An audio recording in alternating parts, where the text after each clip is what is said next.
Chegamos, finalmente, no Espiritismo, o terceiro Consolador prometido. A gente pode ver aqui que o Espiritismo, do século XIX depois de Cristo, que veio com Kardec e todos os outros médiuns junto com o Livro dos Espíritos. A gente falou um pouquinho disso no programa anterior, que Allan Vocês Kardec... podem ver o link aqui, ó. Vai aparecer? Não, tá aqui. Pronto, agora vai. O Espiritismo. Por que o Espiritismo pode ser considerado um consolador prometido? Bom, pessoal, o Espiritismo ele pode ser considerado um consolador prometido porque ele mostra ao homem que a causa do seu sofrimento, muitas vezes, ele está nas existências anteriores. Por exemplo, muitos vêm e pensam, nossa, aquele lá nasceu no berço de ouro e aquele nasceu na favela, por exemplo, né? Então Deus é injusto, porque aquele nasceu lá e aquele nasceu ali. Gente, não é injustiça de Deus. Deus é muito justo. E isso é principalmente por causa das existências anteriores. Nós estamos na Terra hoje para cumprir novas missões, para a Terra é um mundo de provas e expiações. E nós devemos passar por essas provas, por essas expiações. Por isso, por vezes nós nascemos na pobreza, outras vezes nascemos como ricos, para podermos termos essas provas e cada vez evoluirmos mais. Se a gente analisar, até mesmo em Jesus já começou com essa ideia de colocar todos os homens no mesmo patamar. Todos são iguais, desde o mais rico ao mais pobre. Mas o Espiritismo vem complementar essa ideia, como todos os consoladores se complementam. O Espiritismo mostra ao homem que está em existências anteriores. A justiça divina, ela se resume não só essa encarnação, não só a vida que a gente está vivendo hoje, mas toda a nossa existência. E se a gente é assim hoje, se a gente tem essa condição, é por causa das nossas existências anteriores, do nosso grau de evolução e do quanto a gente precisa provar a nossa fé, quanto a gente precisa evoluir ainda. Bom, Deus, ele mostra, como nós acabamos de falar, o Espiritismo mostra que Deus é soberanamente justo e bom. Não há nada de injusto em Deus. E o Espiritismo mostra e prova isso, que a justiça e a misericórdia divina é muito abrangente. Deus é soberanamente justo e bom. Deus é nosso Pai, e como na nossa casa nosso Pai manda, Ele também manda nessa nossa casa aqui, nesse mundo que a gente conhece. Mas Ele é justo e bom, não tem nada de injustiça, não tem nada de maldade, tudo que Ele faz é programado, executado. Ele é o que a gente pode chamar de perfeição, né? Porque a coisa perfeita que a gente pode conhecer e tudo que vem dele Deus. é amor, é feito de amor. Exato. O Espiritismo também mostra que o sofrimento é o caminho para as curas dos males e dos débitos contraídos nas existências passadas. A gente falou isso um pouquinho, mas quando a gente está numa existência a gente acaba errando, não é aquilo que é pregado por outras religiões, até mesmo, que não acreditam na reencarnação.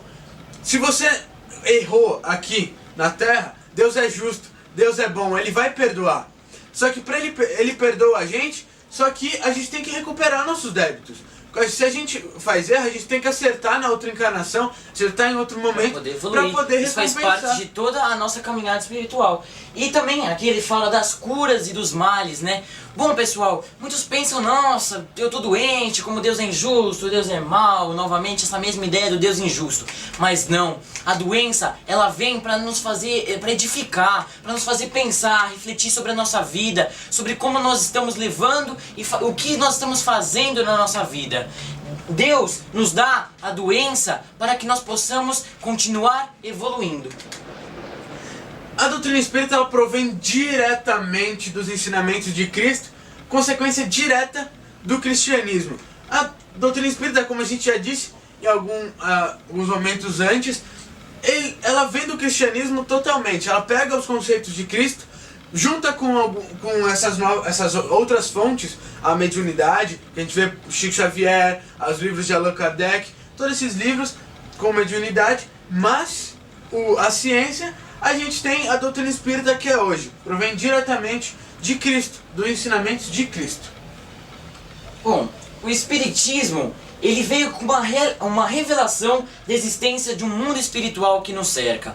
Ou seja, ele diz que não é somente o plano carnal que existe um plano além do nosso plano que nós vivemos. E um plano além muito maior do que a gente, muito maior, tem muito mais espíritos do que encarnados aqui na Terra. Aliás, se não me engano, são 21 bilhões de pessoas contando entre encarnados e desencarnados. Ou seja, somente 1/3 dos espíritos estão encarnados. Isso aí. O Espiritismo também traz pra gente essa ligação entre espírito, corpo, o plano espiritual e o plano terrestre. O que é essa ligação espírito-corpo?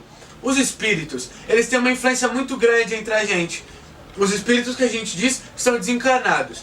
Os espíritos no mundo espiritual, eles atuam sobre a gente várias vezes, diversas vezes, e vai ser tema de algumas dos nossos próximos programas. Mas a gente já pode adiantar que isso é muito intenso, muito mais comum do que a gente imagina. E o Espiritismo traz essa ligação e essa explicação pra gente sobre essa ligação. E o plano espiritual e o plano terrestre, a mesma coisa. Bom, também o Espiritismo também traz o princípio da reencarnação, né? Como nós estamos comentando até agora, não é somente uma vida, existem diversas vidas, e essas diversas vidas explicam a justiça de Deus.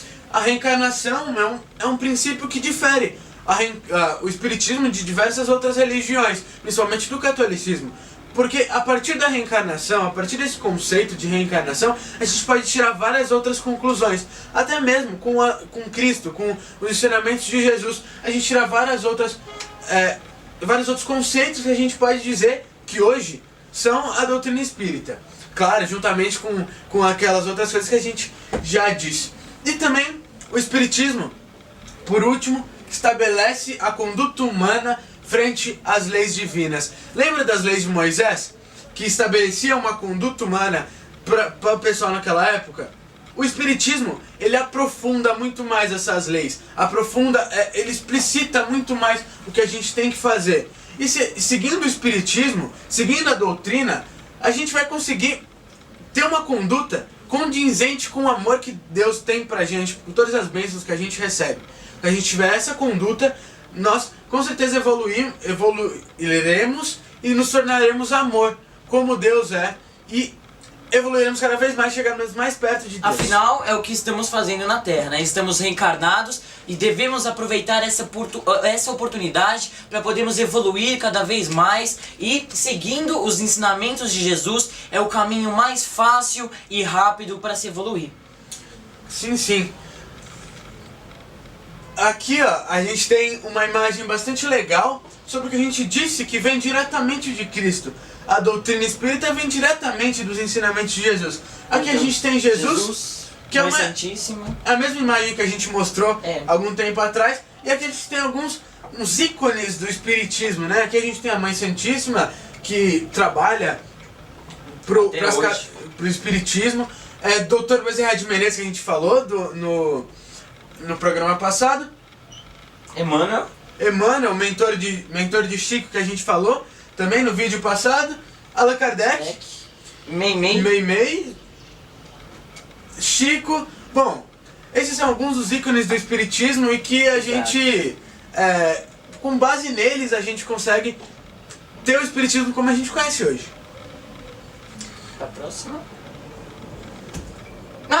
Acabamos o nosso programa, pessoal. Esse foi mais um programa do Interpretando. Acabamos a nossa aulinha de hoje. Aulinha de novo, tá se achando professor, tá difícil. Tá bom, acabamos a conversa de hoje sobre o nosso bate-papo, né? Pessoal, aqui nós vamos pedir pra vocês, por favor, se vocês puderem entrar no nosso Facebook, lá facebook.com/proginterpretando. O link tá aqui na descrição para que vocês possam entrar.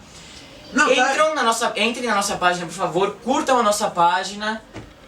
Aqui, para quem não tem Facebook, pode nos enviar um e-mail sem problema nenhum. Nós estamos sempre conferindo e-mail e sempre respondendo assim que possível. E sem esquecer, pessoal, que o Interpretando é feito não só de mim e do Murilo, mas também de vocês. A gente precisa da ajuda de vocês, com o seu curtir, com o seu comentário, com o seu gostar, com a sua inscrição, mas também os seus elogios, as suas críticas, as suas sugestões de temas, porque a sua dúvida pode ser a nossa dúvida. Também. E quando a gente está pesquisando e passando isso para vocês, a gente está aprendendo bastante Muito Isso mais. serve inclusive de incentivo para nós continuarmos produzindo, interpretando e fazendo novos programas. Então, por favor, se puderem, curtam a página, sigam-nos no Twitter, que vai ter na E mandem próxima seus aqui. comentários que vão ser bastante bem aceitos. Nossa, aí- se vocês criticarem, elogiaram.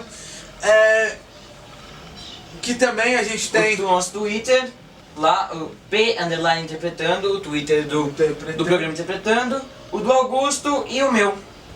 Certo? É isso aí, Beleza. pessoal. Muito obrigado por verem o vídeo dessa semana. E E.